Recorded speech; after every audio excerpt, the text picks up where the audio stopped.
Good evening to everybody. Good morning to Dr. Bhalla, and welcome to another meeting of IAFA. This time we are talking about Prime Minister's 7th visit to US in 7 years. And I was reading somewhere that he became the first Prime Minister of India who has met and interacted with 3 US presidents. Who knows how many more in future? Let's see. As you picture, you must have seen that this time it was not the full jhappi, which he normally does with, as he did with Obama and Donald Trump. It was half jhappi, but the result was almost the same. The body language of the 2 leaders and the jovial banter which they were throwing at each other have already shown that they have developed certain degree of personal chemistry. As there are 5 distinguished panelists and we have very limited time, I won't venture to impose my take except sharing some very basic points. It was, by all accounts, successful visit. Modi said Biden's leadership was critical for addressing global issues, and Biden reminded that even 10 years back, he had predicted that US-India would enjoy the best of relations, and good India-US relations can benefit the world as a whole. They thank each other for help to fight COVID-19 and discuss the production of 1 billion doses of Johnson & Johnson vaccine in India, which will be distributed to Southeastern countries. They also discussed climate change. Some differences remain, trade in Indo-Pacific. While US defense exports have gone up exponentially, and it has emerged as second largest exporter of oil to India, replacing Saudi Arabia, much awaited trade agreement was still missing. It seemed differences about market access, tariffs and non-tariff barriers, IPR, localization data, and taxes on American IT companies might be some of the sticking points. Modi ji underlined the importance of talent and people-to-people linkage and complimented 4 million Indian Americans and USA for their contribution to the US economy. He stressed 5 T's for success: talent, technology, trade, trusteeship, and tradition. Biden also acknowledged the role of Indian Americans and reiterated the relevance of Gandhian thoughts. Though Vice President Harris' reference to Pakistan's involvement in terrorism was splashed by the Indian media, if we go by the 20 years record, it will demonstrate American limitation reigning in Pakistan. After the return of Taliban government in Kabul, Pakistan might be still less amenable. Both Biden and Harris referred to the need to respect democratic institutions and values in respective countries. The message was clear and noted, but not responded to. There was convergence among the Quad leaders about the need of an open, free, and stable Indo-Pacific region, all adhering to international laws, including UNCLOS, but keeping China on the back of mind. Each had different expectations. For Modi, Quad will establish peace and prosperity and will be a force for global good. Australian Prime Minister Morrison, having faced the Chinese ire in recent months, wanted the region to be free from coercion and intimidation. Japanese Prime Minister Suga brought the bilateral trade issues on the table, talking about the rice export to US. Quad has come of age since the virtual summit in March this year. It is now discussing climate change, COVID-19, new technology, 5G, critical infrastructure, supply chains, and of course, Indo-Pacific. Offering Quad a scholarship is a welcome move. Prime Minister Modi's speech in UNGA was one of the finest in recent times. It was short, still comprehensive, while flagging various people-friendly initiatives of his government in pursuit of Indian medical research to come up with the first DNA-based COVID vaccine. He addressed the issue of climate change, Indo-Pacific, regressive thinking, promoting radicalization, and globalization of the economy, while putting question mark against the credibility of UN for not reforming UNSC to reflect the realities of today. He stressed the need of strengthening the organizations like the WTO and WHO. Afghanistan figured a meeting of Quad leaders, and in the joint statement, terrorism has been condemned in strongest terms. But expectation of Afghanistan not being used by terrorist groups and not mounting attacks on the other neighboring countries, and Pakistan not supporting and funding terrorist groups on its soil is too much to ask for if we go by the past experience. We couldn't have asked for a much more qualified and more eminent panel than this. Except Amb.Navtej, Sarna, all other panelists have participated in IAFA's discussions earlier. To save time, I will mention just a few lines about each of them, or not detailed bios which are available on the internet. Shri Madhav is a former National General Secretary of the BJP and a former national spokesperson of the RSS. He has written several books, and his columns on national and international issues are read with interest. He is currently a member of the Board of Governors of India Foundation. In 50 Years War with China is a seminal book. General Deepak Kapoor is a highly decorated Indian soldier who has served as 22nd Chief of the Army Staff and Chairman of the Chief of the Staff Committee. A veteran of 1971 Indo-Pak War, he has served as the Chief Operating Officer of UNOSOM, United Nations Operations in Somalia. Dr. Surjit Bhalla, holder of PhD from Princeton, is a well-known economist who was a member of PM's Economic Advisory Council before he moved to the World Bank as India, to the IMF as the Executive Director of India. He has held various prestigious posts at Brookings Institute, Rand Corporation, World Bank, Goldman Sachs, and Hughes Bank, and written several books and contributes articles on many national daily. His book, Citizen Raj, is about Indian elections, not on economics. I welcome Graham, my old friend. He has been serving as a Minister Counselor at the Political Department, US Embassy since 2020. He is an old Indian friend who has served embassy in 2017 and was Acting Director of Office for India, Bhutan, Nepal, Sri Lanka at the State Department. A bachelor from Harvard University, and having studied at National Defense University, he has served in Beijing and he speaks Chinese and Spanish and also some Hindi. Now my friend Amb.Navtej Sarna. He is a diplomat, novelist, poet, translator, author, columnist, all rolled in one. I was reading Wikipedia says he was the longest serving spokesperson who served 2 prime ministers, 3 external ministers, and 4 foreign secretaries. Well, Navtej is quite a feat. It shows your talent and your adaptability. He has served as Ambassador of India to Israel and USA, and he was also High Commissioner of India to UK. His book, The Exile, the Book of Nanak, and We Weren't Lovers Like That are some of his much talked about books. Ladies and gentlemen, because the time is limited and this is a format where we don't wish to, I will remind each one of you have only 10 minutes and there is no prompter, there is no cue, so of your own, please keep a track of your time.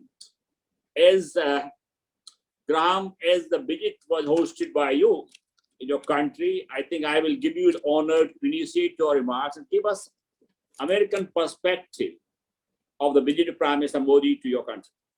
Over to you. Unmute your audio. Your audio, or yes, press it. There is a red color. Yes, now it's okay. Okay, can you hear me? Yes, now you can hear. Wonderful. Thank you so much, Ambassador Kumar, Ambassador Sarna, General Kapoor, Dr. Bhalla. It's a great pleasure to be here with you this evening. And many thanks to the Indo-American Friendship Association for organizing this important event and the opportunity to speak about this really extraordinary meeting that took place in Washington. And I also wanted to talk as well about the equally extraordinary context over the past few months that's made it possible. During his meeting last week in Washington with Prime Minister Modi, President Biden made a prediction.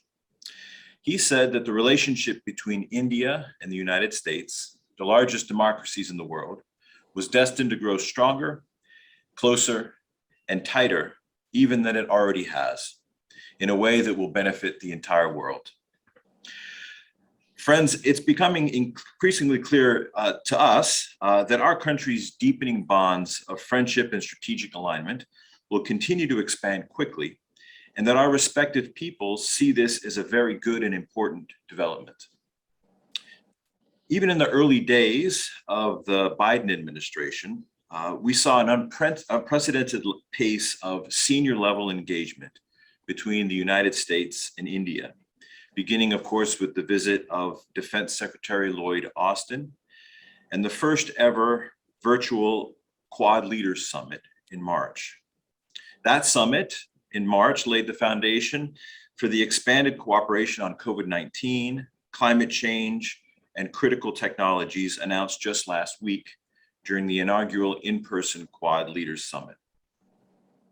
In April, Special Presidential Envoy for Climate John Kerry came to New Delhi to forge a global partnership to finance India's clean energy production efforts. He returned to India just this month to expand upon those efforts, launching the Climate Action and Finance Mobilization Dialogue, paving our way to COP26. Of course, in July, Secretary Antony Blinken made his inaugural visit to India as Secretary of State. And I would highlight his assessment during his visit that the US-India partnership will be one of the most consequential relationships of the 21st century. And of course, President Biden and Vice President Harris just had the opportunity to welcome Prime Minister Modi to the White House. It's a really impressive series of high-level engagements in only just a few months. And of course, the year is not yet over. We are looking ahead to additional meetings, not limited to the 2+2 ministerial later this year. So what is it that makes this US-India partnership so strong and enduring? For one thing, the sheer scope of our cooperation has a profound impact on the entire world. Just within the auspices of the Quad alone, we cooperate on a range of issues critical to our people, the region, and the world, including COVID-19 response and pandemic preparedness, infrastructure, space, clean energy, humanitarian assistance and disaster relief, cybersecurity, maritime security, resilient supply chains, approaches to 5G infrastructure deployment that leverage open and interoperable network architectures, and critical and emerging technologies. In addition, Quad countries agreed to closely coordinate our diplomatic policies towards Afghanistan and to deepen our counterterrorism and humanitarian cooperation in the months ahead, reaffirming that Afghan territory should not be used to threaten or attack any country, nor to shelter or train terrorists, or plan or finance terrorist acts. The Quad nations, as you know, pledged to stand together in support of Afghan nationals and called on the Taliban to provide safe passage to any person wishing to leave Afghanistan and to ensure that the human rights of all Afghans, including women, children, and minorities, are respected. In terms of bilateral cooperation, the United States and India are partners on technology, the environment, and trade. To name but just a few examples, on cybersecurity, we're working together to strengthen our respective critical infrastructure and address shared cyber threats. Together, we're working to catalyze investment in sustainable infrastructure beyond our own shores in places that demand it the most, including Africa and Southeast Asia. In the past year, the United States National Institutes of Health funded nearly 200 grant awards to joint US-India research teams engaged in cooperative and critical joint research. We'll also leverage our expanding relationship to create jobs and generate mutual prosperity in both our countries, and to advance a positive economic agenda for the entire Indo-Pacific region. To that end, the United States and India will co-host the 4th Annual Indo-Pacific Business Forum on October 28th and 29th of this year. In the coming days, we'll also convene a trade policy forum to enhance bilateral trade. The United States also looks forward to hosting the next meeting of the US-India Commercial Dialogue and the CEO Forum. Private sector partnerships are critical as well. Advanced US engines power India's indigenous fighter aircraft, and US companies manufacture in India components for commercial aircraft that connect people and places across the world, and also to help expand India's civil aviation sector. On cooperation on defense and security issues, our cooperation is just as deep and far-ranging. Through our Counterterrorism Joint Working Group and Homeland Security Dialogue, we strengthen our joint capacity to defend our peoples and our borders from terrorists and those who wish us harm. As major defense partners, we've concluded 4 major defense enabling agreements since 2016, and we look forward to further increasing our information sharing and interoperability in the future. In 2020, the United States and India renewed our commitment to effective global nuclear security through India's Global Center for Nuclear Energy Partnership and multilateral partners such as the International Atomic Energy Agency. And we also look forward to expanding our bilateral cooperation with India in space cooperation. This is a particularly promising area. We're also expanding our joint efforts to protect the planet and power the future.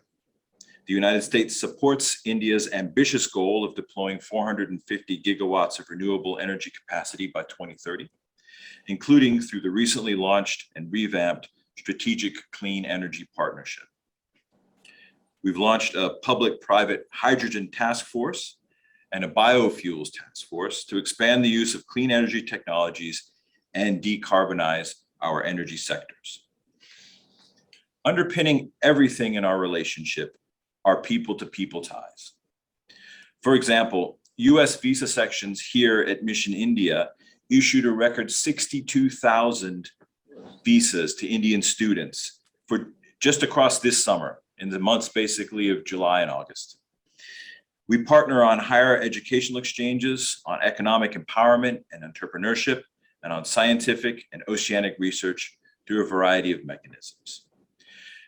The sheer variety of programs and initiatives on which the United States and India are cooperating right now is far too great to list here in full. But I would emphasize that through each and every one of these efforts, lives are changed, prosperity is increased for our countries, and the partnership between our two peoples is deepened.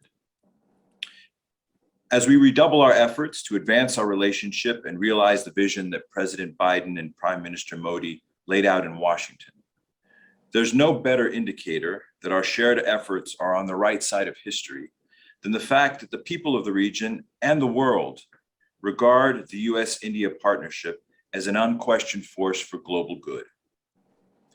The past months have also shown that this relationship has the potential to deliver even greater benefits for India, the United States, and all the peoples of the world. Thank you very much for the opportunity to be here today and to present this brief overview, and I look forward to the remainder of the discussion. Thank you. Thank you, Graham, for giving an overview of relations and also updating what is coming in coming months. I'm glad that Madhav joined. Madhav, good evening. I have already introduced you in your absence, and I will certainly call you after some time. Next in line for speaking, I will request Dr. Surjit Bhalla. Economy is the most important thing. And I just refer to just a couple of things like our trade is increasing, but defense, but what about the joint research, joint production, and some other transport technology, defense sector? That will be General Kapoor's area. But your take on India-US trade relations agreement has not been, so there must have been some problems. And I'm sure you can talk about those 5 companies you selected by Prime Minister, very carefully selected, because those are the drone technology, 5G, artificial intelligence. Over to you, Dr. Bhalla. Thank you, Ambassador Kumar, and welcome the opportunity, and thank you for asking me to talk. You know, the Quad, the development of Quad, which is not even a year old, I think will go down in history as one of the most important, as Ambassador Myers also said, developments, both for India as well as for the Quad partners. We are living in a different world than just 10 years ago, and this one signifies the passage for India into a global and a major global player. I want to take this time now to give an outline of what is happening on the, not so much on the firm side, but rather on the macro side, as to how these developments place them in the international context and emphasize that this is not a business as usual occasion. And it comes at a very, very opportune time for us, this development. And the global environment is also very, very positive. In particular, you might have noticed that very recently, the engine of growth in the world, China, has slowed down. Estimates for its growth rate are down to 0% in the next quarter. And this, I think, also as part of the shift in global economy and the global organizations, is a very, very positive development. On the India side, a lot has happened, and which I feel has not been sufficiently appreciated either by the press in India or by the international experts. The world has just gone through one of the biggest crisis in living memory, certainly for the last 100 years, and that is the COVID crisis and the damage it has caused around the world. No country was spared. Now, while this was going on, something remarkable happened in India. And that was that the government instituted various structural reforms.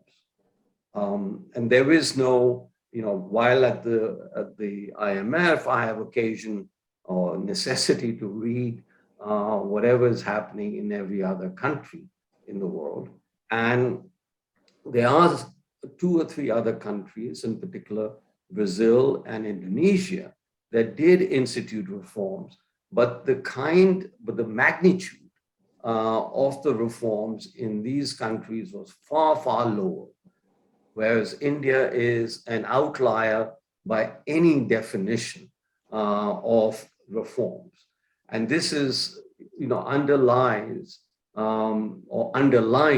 some of the rather large interest that is happening in India. And as I mentioned, the global environment for us is very positive because of the shift in global growth.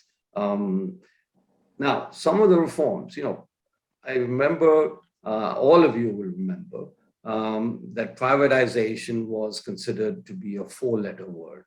And indeed, in 1998, when the reforms started, they were called disinvestment, which was India's unique contribution to the English language. That word did not exist in the English language before because we were so paranoid, perhaps, of privatization as well as of use of the word privatization.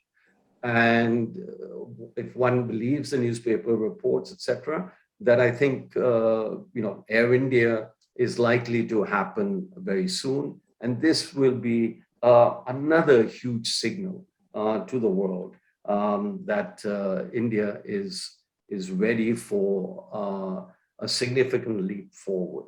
Now, these are actions. Now let's look at some of the data that is coming out of India, macro data that is coming out of India. And again, I don't think it's been recognized enough. And I'll give you statistics on 2 very, very important parameters of the health of the economy.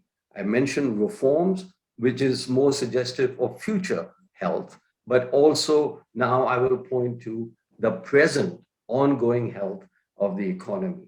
And you look at exports, and as you know, this has been constantly discussed and very appropriately discussed in the literature, etc., as to how India's export growth has left a lot to be desired, and especially with other countries, excluding China, we have fallen behind in export growth.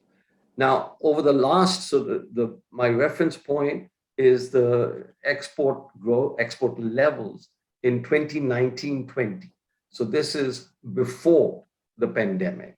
So 2 years data. And if you look at April to August, which is the last data that is available, the growth in exports in dollar terms is averaging very close to 20% a year or 40% plus. I don't think, I'm trying to finish some research on this as to whether such growth has ever been experienced in India, and how many times has it been experienced in other countries around the world. It's certainly not been experienced in India, and relative growth, that is relative to our competitors, this is a huge, huge success story, an ongoing success story. Then let's look at, you all have heard about what has happened, the GST taxes are finally coming, or the promise of GST is finally being delivered. And, that is a very healthy sector.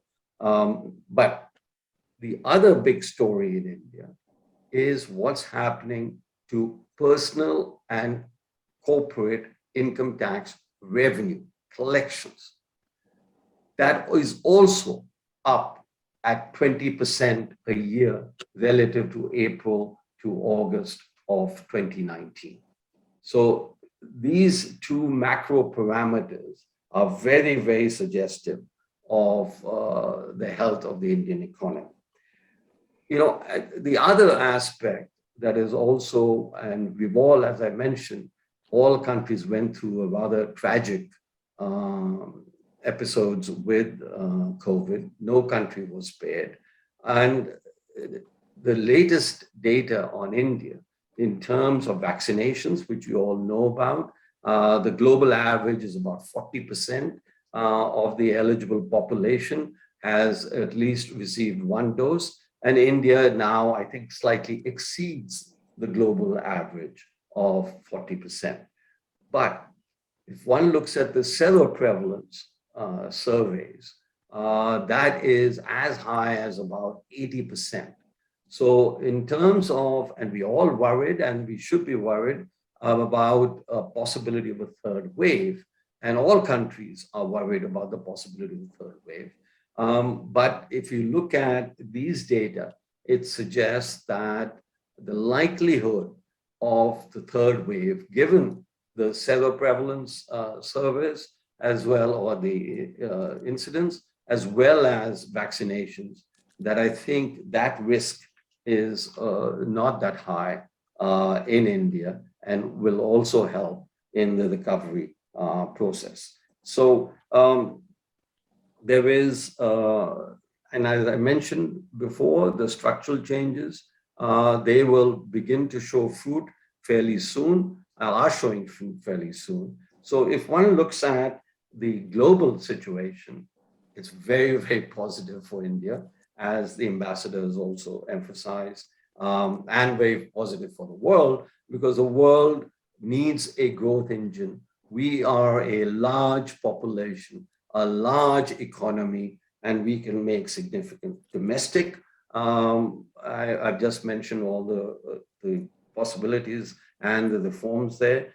Markets, I won't say on that, but even the markets are doing well. But all said and done, I want to emphasize more the structural changes and the actual performance of the economy. And in one sense, we are ready for much, much better times than we'd ever had before. Thank you, Dr. Bhalla. You have presented very optimistic scenario. We hope things turn out to be that well. Now we turn to General Kapoor. Now this is our area of defense cooperation between India and the US. Graham already pointed out all the agreements signed between India and US, don't have to repeat them. But apart from this $20 billion trade, which is basically export, what is status of the joint research, joint production? And then I will also like you to comment on when the US left Afghanistan. There are hundreds of planes and helicopters, hundreds of Humvees. Now, it was stated that all these cannot be used, but the Taliban say that they can get them repaired. You can also really give some view whether they can really be repaired.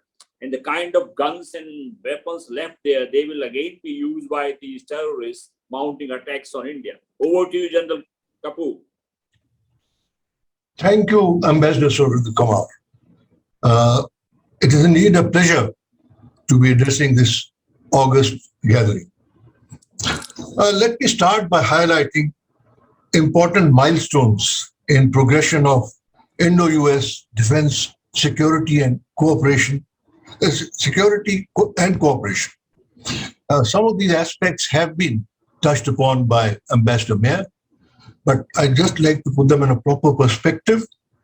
So therefore, the first thing that happened was in 2016, the US Congress approved declaration of India as a major defense partner. 2018 saw commencement of 2+2 annual dialogue, as well as declaration of India as granting it a tier 1 status. And that is a license for export of military as well as dual use technologies. And 2020 saw completion of signing of all the 4 foundational defense agreements between India and the US, namely the LSA, Logistic Support Agreement, GSO MIA, General Security and Military Information Agreement, SISMOA, Basic Communication and Information Security Memorandum of Agreement, and finally BECA, Basic Exchange and Cooperation Agreement for Geospatial Intelligence. Beginning 2007, US has bagged defense deals worth about $21 billion, and these include C-17 Globemaster aircraft, Chinook helicopters for the Indian Air Force, P-81 aircraft and Seok helicopters for the Indian Navy, ultralight howitzers, and Apache helicopters for the Indian Army. In 2020, the US Congress has authorized export sales to India worth approximately $25 billion, stretching from now for the next 7 to 8 years, including 30 Predator armed UAVs being given 10 each to the Indian Army, Indian Navy, and the Indian Air Force. This deal is likely to be signed shortly, worth about $3 billion. Let me just touch upon some of the issues affecting the Indo-US defense cooperation. And the first thing that comes to mind is the retention of strategic autonomy by India. It is part of a very consistent foreign policy construct that India has followed throughout from the beginning of its independence, and something perhaps the US may not be too happy with. But this is one construct which India has consistently followed through in all its international dealings with all nations of the world. And from this basically flow certain other issues. And the first issue of those is that India has a very large component of Russian equipment as a result of cooperation for the last approximately 70 years between India and Russia. And the equipment could be anything around 50% or above as far as India is concerned. Now, all this equipment, the Indian defense services are still using, and they need to keep upgrading. Your audio, please. General, please press audio. Can you hear me now? Yes, now okay. So I'll repeat what I said just now, that we are dependent on the equipment that we've taken in the last 70 years from Russia in terms of upgrading it as well as maintaining it while we continue with that equipment. And that is an aspect which US needs to appreciate when we go ahead with cooperation with the US. The other related aspect is that we are going ahead with acquiring S-400 air defense missile systems and Akula nuclear submarine agreement signed with Russia in 2018 and 2019 respectively. And as per the US policy, it is bound to invite a degree of sanctions. So that is where an understanding has to be reached between the US and India to progress through these two acquisitions by India. India's national interest dictates avoiding an anti-China grouping, being a frontline state vis-a-vis China. This also explains our tiptoeing around security issues in our Quad formulation. The US needs to appreciate and accept this aspect in the interest of long-term cooperation between India and the US. Ambassador Kumar, you raised the point about Indo-US relations and Afghanistan. I'll cover that in a little detail. Firstly, let me be candid enough to say that the manner of US withdrawal from Afghanistan has brought down its stature somewhat in some terms. And that is a fact which I think the Defense Secretary, as well as the Chairman, Joint Chiefs of Staff, have accepted in their briefings to the US Senate in the last couple of days. There were a lot of promises made by Taliban at Doha. And those included having an inclusive government, giving women of the country a status which is due for them, as is done universally, providing education to all males as well as females in Afghanistan, and ensuring that the terrorism bases, whether by Al-Qaeda or IS, are not established within Afghanistan. A number of these, in fact, most of these promises seem to be, the Taliban seem to be going back on them as of now. So that is a major issue which should be of great concern, not only to the US, but also to the countries of the region, and particularly India. The other third aspect which I like to highlight is that Pakistan has had a major role in trying to install a government which is putting it at the head of the government organizations, terrorist organizations, which have been universally condemned and which are universally banned, as also individuals like Sirajuddin Haqqani. That is something which places Afghanistan in a very difficult position as far as the world community is concerned. And I would recommend that the US take some of the following steps.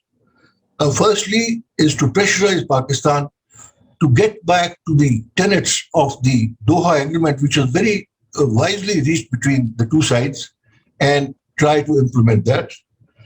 Secondly, it is also important for the US not to hyphenate India and Pakistan in Afghanistan, because the aims of the two are different. While India looks to peace and stability in Afghanistan, as far as the Pakistanis are concerned, they're looking for strategic depth and a strategic control of Afghanistan.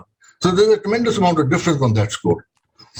The policy of non-provision of aid to Afghanistan, non-recognition of Afghanistan, and freezing of Afghan assets, I think needs to be pursued till Afghanistan ruling class, that's the Taliban, falls in line and becomes acceptable to the international community.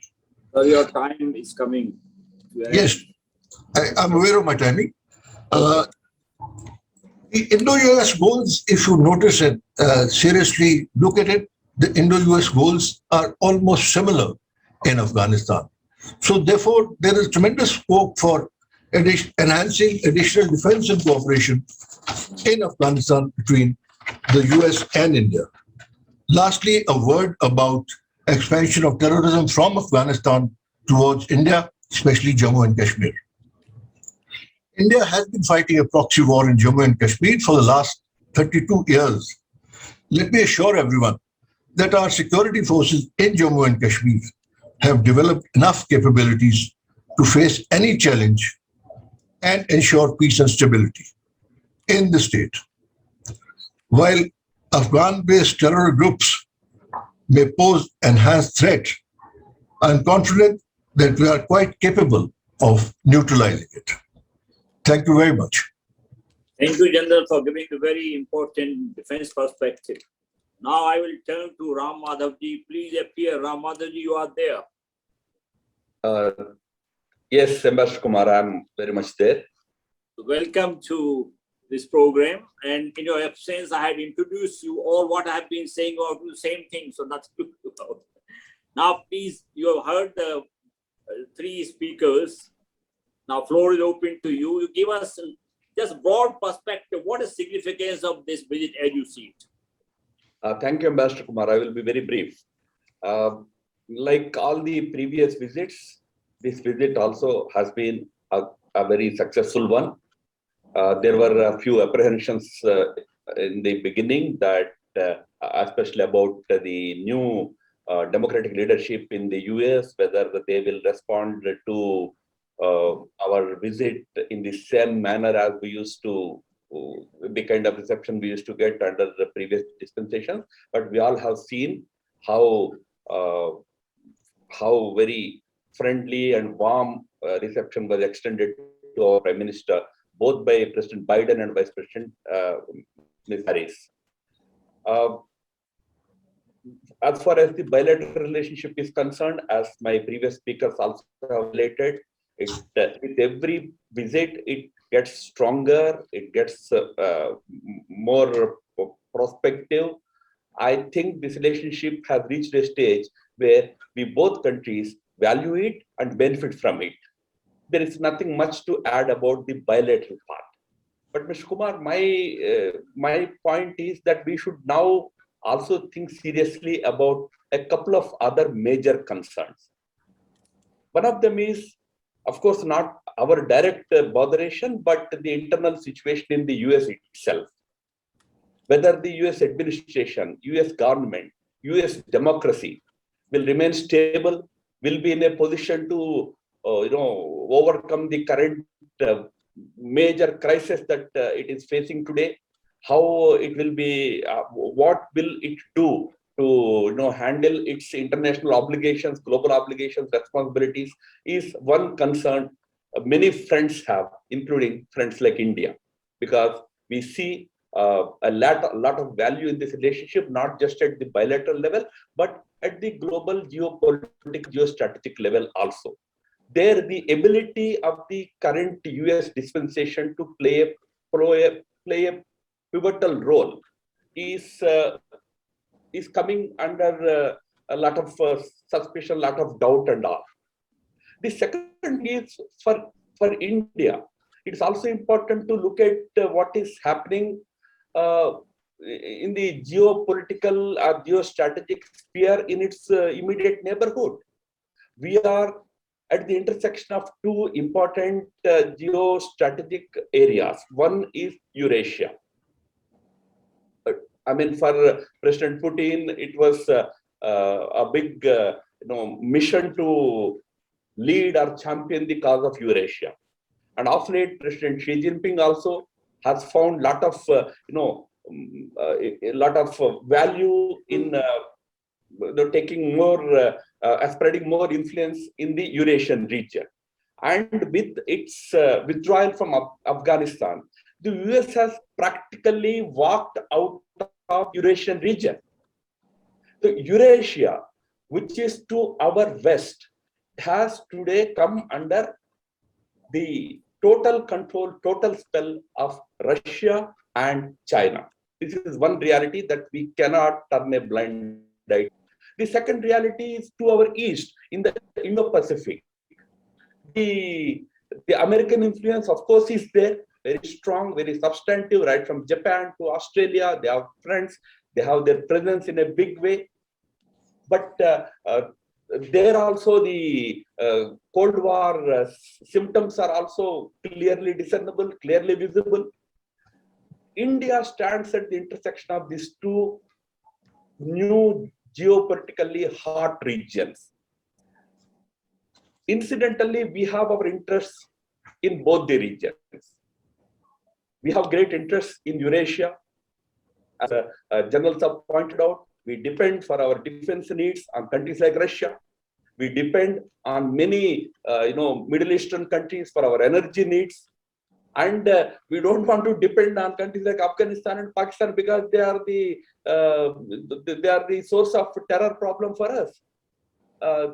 So as issues like terrorism, issues like energy, issues like defense requirements make this region very critical to India. At this time, Indo-Pacific is the most happening region to India's interest in the Indo-Pacific region in terms of its trade dependence on Indian Ocean and all are quite huge. So for us now, in the evolving new geopolitical reality, where the battle between Eurasia and Indo-Pacific is going to be the new battle of the new 21st century, new Cold War of the 21st century. As a country standing right at the intersection of these two regions, it's a new challenge for us. How do we handle it? Our relationship with countries like America is important for us, it is bound to grow. But how do we balance our friendship, our values like democracy and all those values with our immediate interests? There needs to be some way to balance these two things. So I propose that we have to probably go back to the original foreign policy formulations right at the time of our independence. We have made two important formulations at the time of our independence. Number one, Asian centrality for India's foreign policy interests. We believe that our immediate playground, our immediate interests are tied to our neighborhood. When I say neighborhood, the immediate one, but also the extended one, which is in the Indo-Pacific region, whether it is ASEAN group of countries or which we call as extended neighborhood. This is our immediate interest. We need to badly turn our attention urgently to this region. I strongly believe that we are ignoring this region in a big way while pursuing other relationships. Number two, of course, strategic autonomy, which we are, it used to be non-alignment at that time. While we were non-aligned, still we were getting weapons from Russia, the Soviet Union. We were seeking support from America for PL 364 and all that. So strategic autonomy as the second principle we have to adhere to. I think at the current juncture, while strengthening our bilateral relationship with America, looking forward to more, both countries benefiting more from this relationship, to now pay greater attention to this evolving geopolitical situation in our neighborhood, both to the west of us and to the east of us. I thought that is one thing that we all have to ponder over at this juncture. Thank you, Ambassador Kumar. Thank you very much, Ram Madhavji. As usual, you miss no words. You have spoken very frankly and thought-provokingly and might have ruffled feathers wherever they might be. Now, Navtej, you have the last word as a former ambassador. You have heard all the speakers, they have made point, and you may choose to comment on them. Especially, I will request you to comment on so many points raised by Ram Madhavji about the possibility of a new Cold War, Eurasia versus Indo-Pacific, and how we go back to is virtually the strategic autonomy, just like the non-alignment of the past. Over to you, Navtej. Thank you very much, Ambassador Kumar. And I think the great advantage of coming at the end of such a distinguished panel is that the hard work has already been done. And I only have to sort of, dot the I's and cross the T's. But it's been fascinating to listen to the overview given by Ambassador Meyer, the defense exposition given by General Kapoor. Dr. Bhalla has given us the economic global context, and Madhav has given us the geopolitical large concepts. So I think, but perhaps we need to place the visit in all the middle of this, as that's where we started off. So I'll just make a couple of comments on the visit. I don't think I'll even take 10 minutes, but to just see so that we, every visit is the same and every visit is different. Because in every visit, you have the same sort of two issues which the media goes crazy about. You have some anticipation about something, you have the same questions.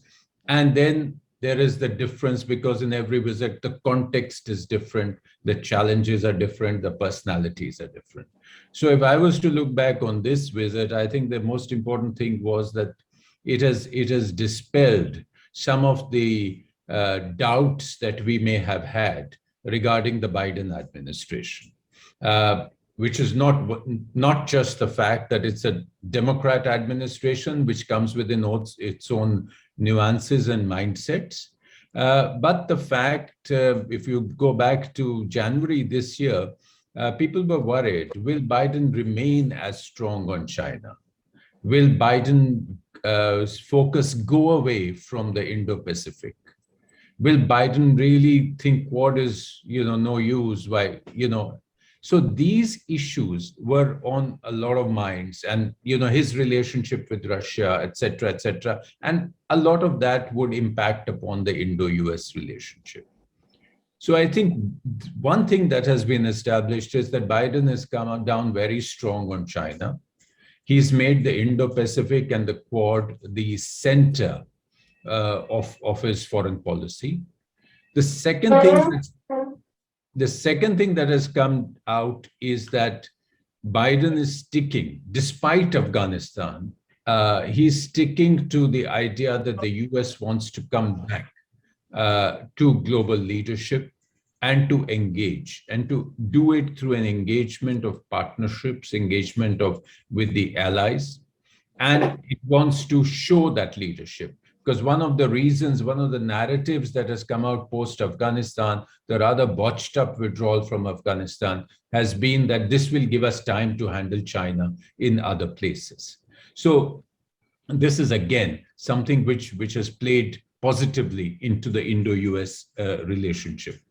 The third thing is that, if we look back over 25 years, right from our nuclear test days and President Clinton's visit to India and Prime Minister Vajpayee's visits to the US immediately thereafter, the Indo-US relationship has been moving upwards, despite the fact that you have Democrats in the White House or Republicans in the White House.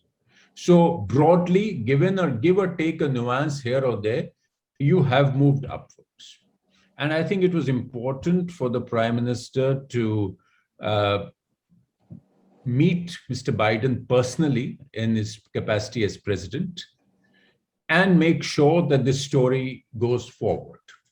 Now, nothing really gets resolved in a visit, as we all know, because this was not even a proper bilateral visit. It was a bilateral visit tucked into a multilateral meeting. There were two other prime ministers in Washington, D.C. So there was a lot of confusion regarding the program. There was a lot of, but the important thing was that a good meeting happened between the two leaders. And this gives an impetus to the rest of the machinery now to start work. I'll pick up only two areas. We know COVID and climate and all that is happening and it's been talked about. But one is the security relationship, the major defense partnership, which General Kapoor talked about. Now, we have actually signed a large number of agreements, which he also detailed, the foundational agreements, so to speak, in the last 4 or 5 years. But these have to be operationalized. These are not agreements which once we sign them, everything happens. a lot of operationalization of these agreements remains, and this has to happen in over the coming weeks and years, which will increase actual interoperability between the two forces. So the work has just been started. It has not been done. So the transfer of technology, Ambassador Kumar, which you mentioned, is actually one of the weakest links. The DTTI is actually the weakest link in the Indo-US defense partnership, because they think the T that is important is trade. We think that the T that is important is technology. So that, that's where the mismatch happens. And for that to happen, a lot of other things have to happen in terms of our ability to take that kind of technology. And the important aspect, again, that was mentioned was, and this leads into your strategic autonomy concept, is the fact that the US understands, may not like it, the fact of our tremendous dependence upon Russian weapon systems and continuing need. Now, CATSA, which General Kapoor mentioned in passing, in its original form did not have a waiver provision. There was no way that we could not have been sanctioned by the original act. It was not meant for India. It was meant to harm Russia, but we would have been collateral damage. Fortunately, in 2018, a waiver provision has been introduced in the act. It's not an India-specific waiver. So, General Kapoor, to take your point forward, in the next few, I think, weeks or months, when the deliveries of the S-400 start, whenever they start, this is going to be the main problem in the major defense partnership, that the US cannot go and sanction the only country it calls a major defense partner. It would be the height of contradictions. It would be tremendously ironical. It would be ridiculous.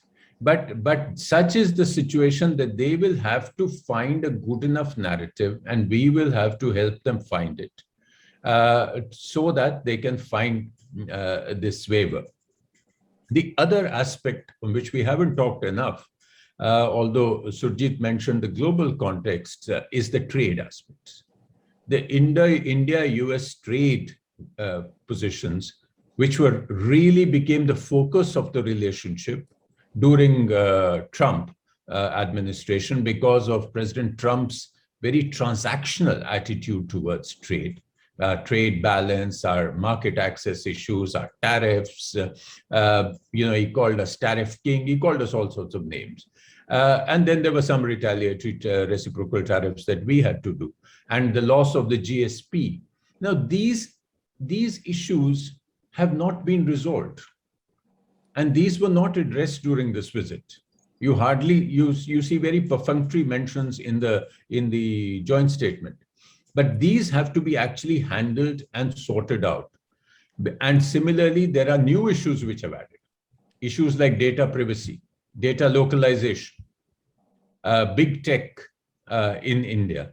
Now, these issues will depend on how we resolve these issues, that the industry, the investment can actually come in, and co-production can start, and all sorts of things. We have plans, which are very good plans, like exports to third countries, India becoming a manufacturing hub. But a lot of these issues have to be taken out of the way. So probably the starting of the Trade Policy Forum, restarting, is a good thing. And hopefully we can get at least a mini trade deal out of the way, which removes these irritants. A couple of words on the Quad. I think we've all, much has been spoken, very good points have been made, so I don't need to go into the details. But I think the important thing about the Quad is that, unlike Quad 1, which got scuttled in a couple of years, this time the alignment on China is more close by all the 4 countries.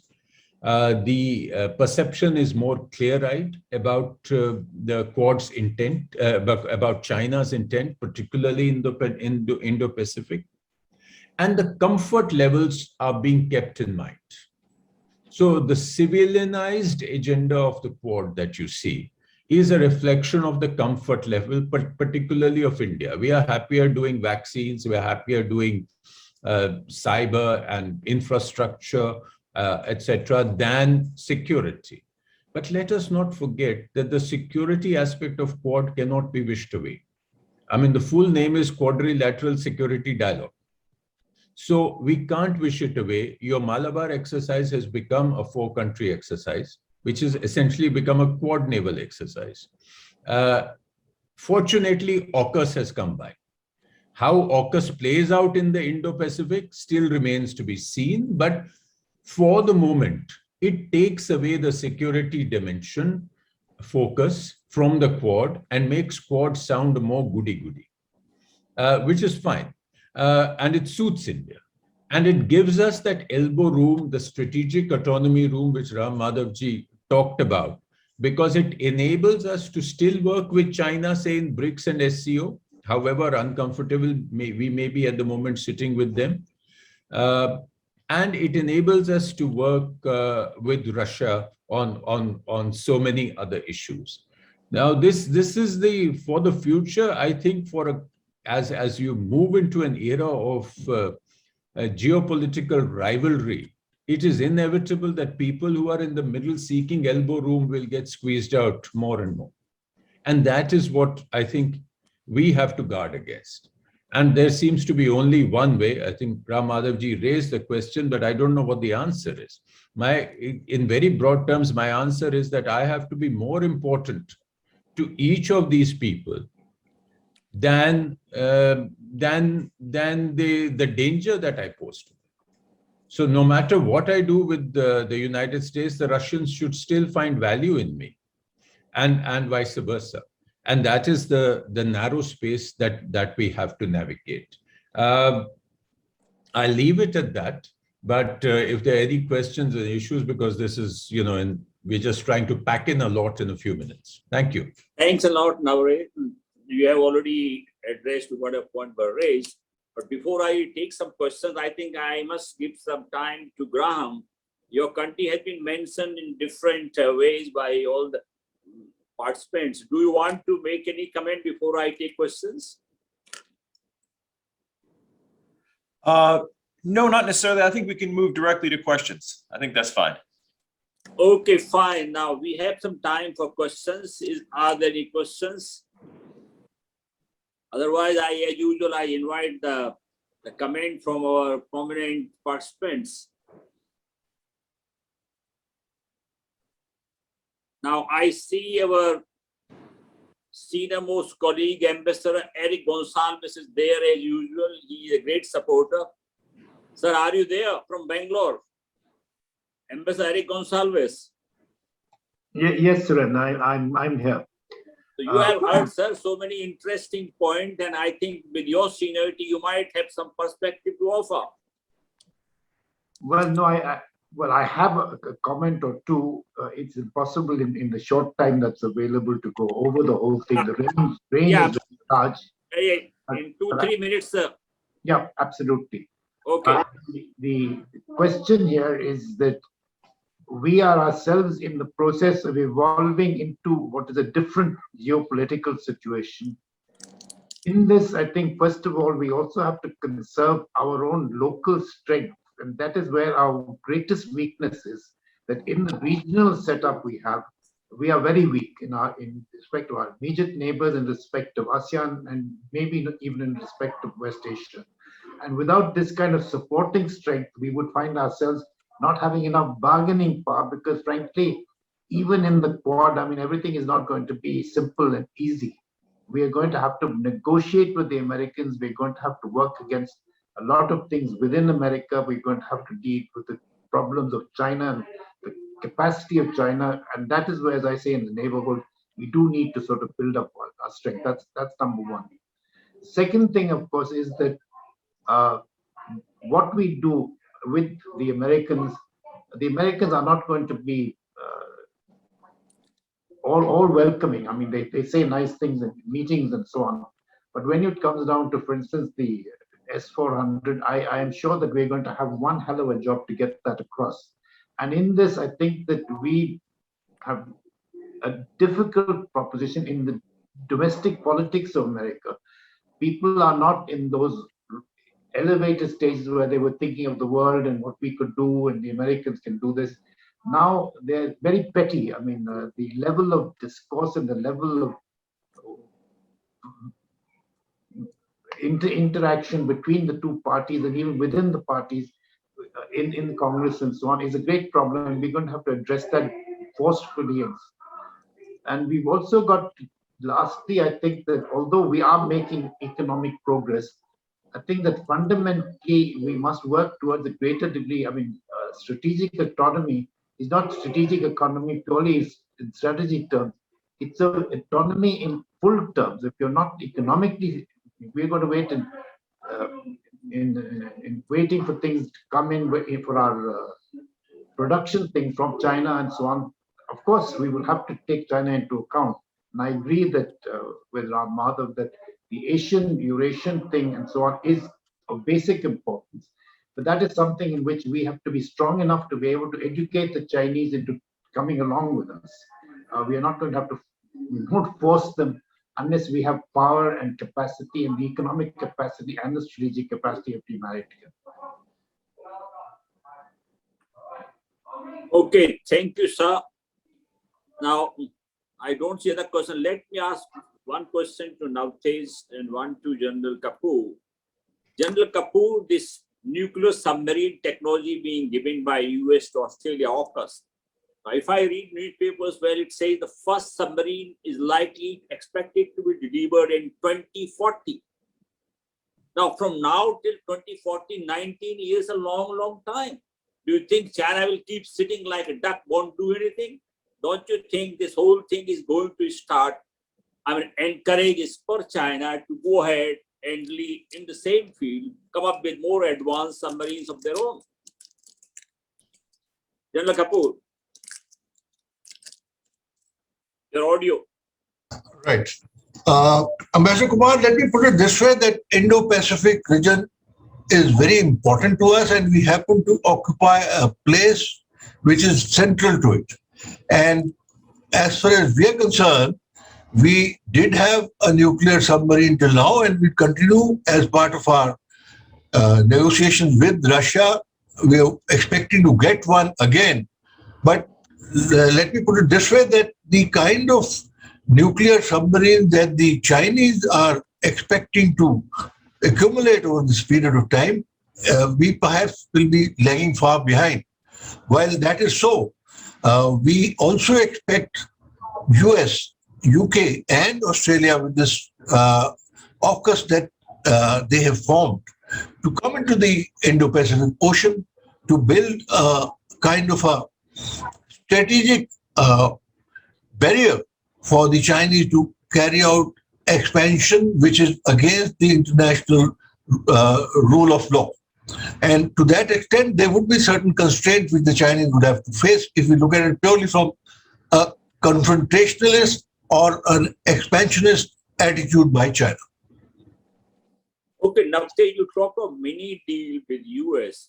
I think last month, Trade and Industry Minister, Mr. Piyush Goyal, told the press that there's no chance of even getting mini deal. He says the US is too preoccupied with trade war, a trade tariff war with China, and we shouldn't be expecting anything pretty soon.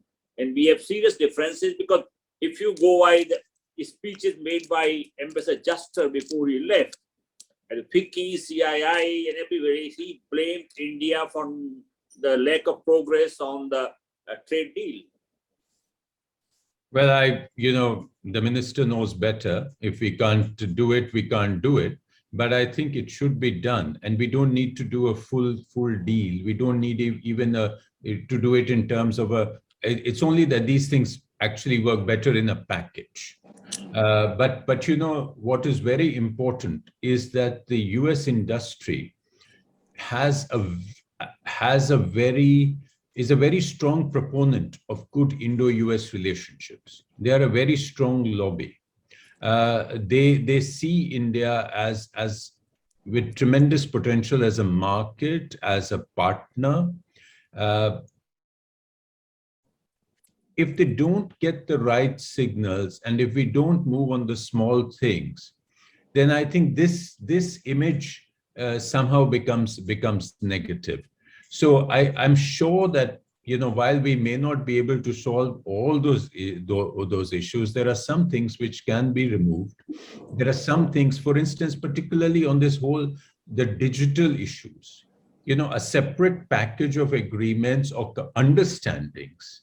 I'm sure, and I do feel that probably both sides, the experts are working on these things, can be a meeting of minds on how we can preserve our interests in terms of data localization or data privacy, and yet work with global companies. So I think we have to sort it out. We have to find ways to do it. We simply can't give up. I mean, that's not the game.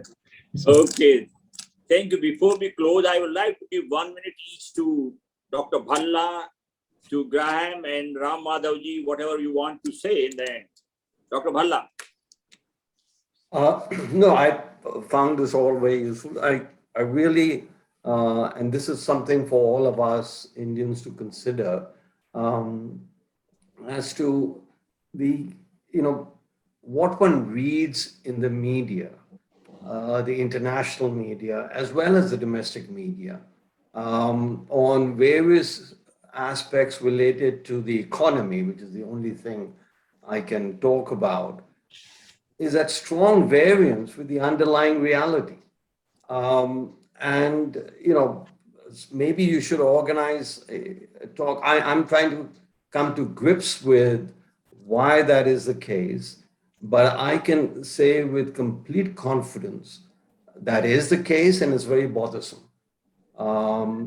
It's the variance. It doesn't matter whether it's positive or negative, but the variance of the media, influential media, both in India and outside, is at a major variance. So, you are best placed to organize a discussion on this, and and that is what is preoccupied me the last, with the presentations at the fund, etc. But this is something all of us who are concerned with India's development and progress, both on domestic issues as well as international relationships. This is not minor. So We will try, sir, as we did once with you and Lord Meghnad Desai and Dr. Now, Graham, do you want to say something? Certainly. Thank you, Ambassador. Just wanted to pick up on a few items. First on the trade issue. As a foreign ministry diplomat, it's always fraught with danger for me to stray into the lane of my trade ministry colleagues. But I did want to say, just in general, that I'm fairly optimistic in general terms. I think what's different now than maybe a few years ago is an appreciation on both sides that the real complementarity of our economies has been underappreciated and has underperformed in the bilateral relationship. And I think there's an understanding and a new willingness on both sides to try and address that. So without getting into too much detail, I'm optimistic that there can be, whether it's sectoral or in certain areas, that we may be able to make some progress at some point in the not too distant future. Thank you. Yes, please go ahead.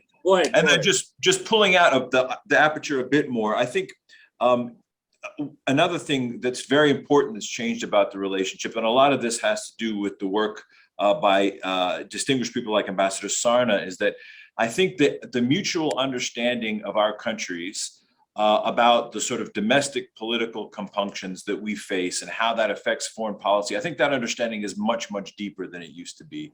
And I think that lends itself to much more stability and a sort of even keel to the relationship that allows us to continue to build regardless of the sort of issue of the day, whether it's Russia or Afghanistan. So yet one more issue that makes me extremely optimistic for the future. Thank you, Ram Madhavji. You will have the last word. We have still not recovered from COVID-19. To have a new Cold War might be disastrous.